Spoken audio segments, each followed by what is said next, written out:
नित्या। और चलिए आगे बढ़ते हैं। रूस यूक्रेन युद्ध के 4 साल बाद भी हालात गंभीर बने हुए। जी हां, दोनों देशों के बीच जो है वो स्थिति तनावपूर्ण बनी हुई है। आपको बता दें, दिमित्रो कुलेबा ने रेलवे पर हमलों की पुष्टि कर दी है। कई क्षेत्र में इंफ्रास्ट्रक्चर पर हमलों से सप्लाई प्रभावित हो गया है। पेट्रोलियम संकट और कीमतों में उछाल से वैश्विक असर दिख रहा है।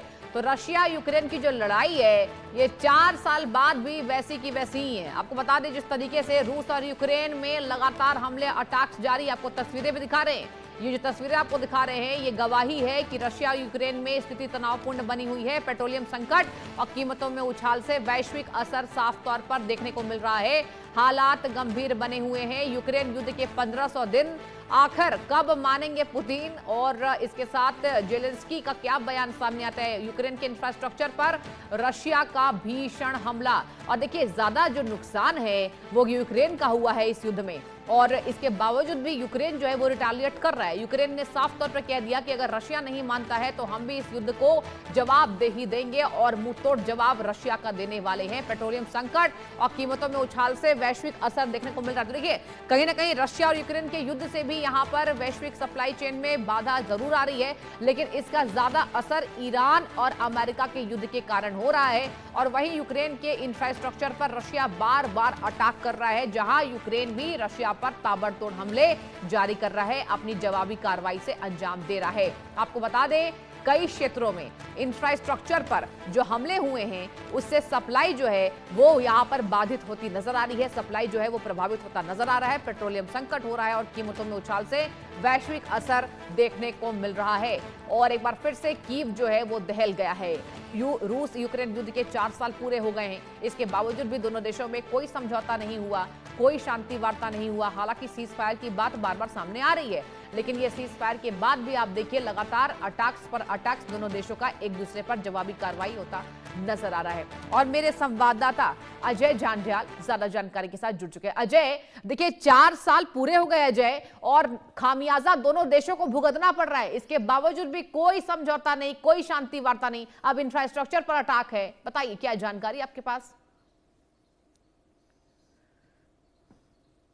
देखिए बिल्कुल, और सबसे बड़ी बात है कि रूस और यूक्रेन के बीच में जो जंग चल रही है उसमें अमेरिका का एक बड़ा अहम जो है वो रोल है, क्योंकि यूक्रेन को जो समर्थन मिल रहा वो नाटो देशों और अमेरिका का मिलता रहा ताकि रूस के खिलाफ जो है वो जंग जारी रहे। ऐसे में अमेरिकन प्रेसिडेंट की बात की जाए, जो बार बार कहते हैं कि मैंने इतनी जंगें रुकवाई, वो आज तक जो सबसे बड़ा युद्ध अभी के मौजूदा समय में चल रहा है रशिया यूक्रेन का, उसको बंद कराने में वो क्यों नाकाम रहे ये वो भी नहीं शायद बता सकेंगे। मगर आप देखें तो ताज़ा जो है हर रोज़ जो है नई डेवलपमेंट के साथ आता है। आज ताज़ा हमला जो है वो यूक्रेन की तरफ से रूस में कीव में किया गया है, और जिसमें काफ़ी नुकसान होने की आशंका जो है वो जताई गई है। इकोनॉमिकल लॉसेस जो हैं वो इकॉनमी जो है वो नष्ट की जा सके एक देश की, उसको लेकर अब यूक्रेन और रशिया एक दूसरे को टारगेट कर रहे हैं। मगर इसका कब हल निकलेगा, कब ये युद्ध खत्म होगा, कैसे खत्म होगा, अभी तक इस चीज़ को लेकर संशय बना हुआ है। क्योंकि इसमें मीडिएशन करने की जो तमाम कोशिशें हुई थी, जब ट्रंप ने शुरुआत तो इस दौर में की थी, तो उस वक्त जेलेंस्की जो है वो अड़े रहे थे। जेलेंस्की के स्टेटमेंट जरूर आते हैं, मगर उसके बावजूद भी वो टेबल पर नहीं आते, यानी कि वो बातचीत को नहीं तैयार होते हैं, जिसके कारण इस वक्त रूस और यूक्रेन के बीच में युद्ध जो है वो लगातार चल रहा है। लेकिन अजय देखिए, ये बताइए, यूक्रेन की अगर बात करें तो देखिए बिल्कुल ईरान वाली स्थिति है यूक्रेन की। बेतहाशा यहां पर खामियाजा यूक्रेन ने उठा लिया, इसके बावजूद भी पुतिन का लड़कर जवाब दे रहा है, यूक्रेन डटकर जवाब दे रहा है। ये बताइए, अगर हम आर्थिक नुकसान की बात करें, कितना अंतर दोनों देशों के बीच अजय? देखिए, अगर आप रूस और यूक्रेन के लिहाज से देखेंगे तो रूस एक बड़ा देश है, जबकि यूक्रेन जो है जब जंग शुरू हुई थी तो तब यही अनुमान था कि शायद चंद रोज के बीच यूक्रेन जो है उसके हालत जो है वो खराब हो जाएगी और युद्ध जो है वो समाप्त हो जाएगा, मगर नहीं हुआ। और उसके पीछे की वजह अमेरिका है, उसके पीछे की वजह नाटो कंट्रीज हैं जो यूक्रेन के साथ खड़ी थी, जो उनको मदद दे रही थी, चाहे वो हथियार हैं, ये तमाम चीज़ें जो हैं। मगर सबसे बड़ी बात यह है कि युद्ध का लंबा खिंचने का मतलब है कि हर रोज़ नई जान जाने का खतरा रहता है। रशिया में भी इसी तरह से जाने गई हैं, इसी तरह से जो है जानमाल का नुकसान यूक्रेन में हो रहा है। अगर आप देखेंगे ईरान और अमेरिका या इजराइल के बीच में जो युद्ध चल रहा था उसके लिहाज से देखें तो वहाँ पर जो परिस्थितियाँ थी वो ये थी कि ईरान एकदम अकेला था जिस वक्त जंग शुरू हुई।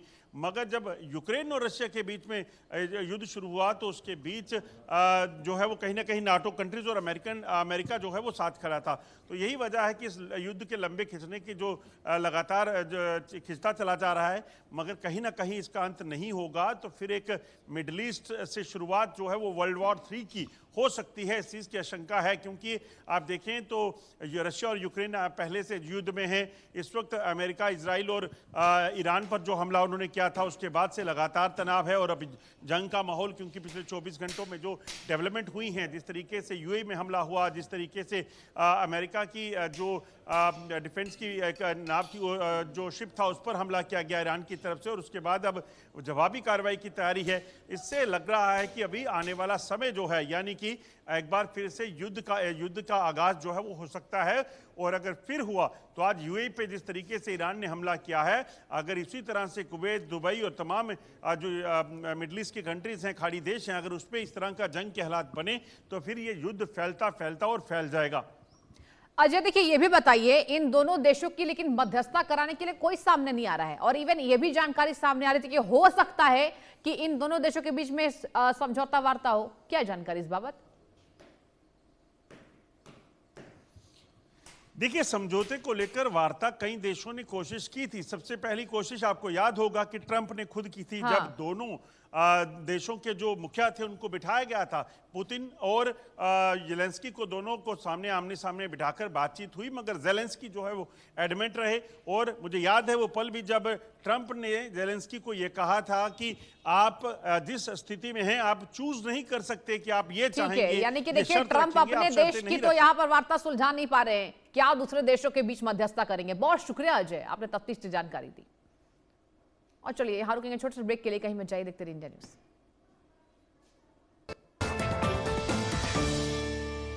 यशस्वी प्रधानमंत्री श्री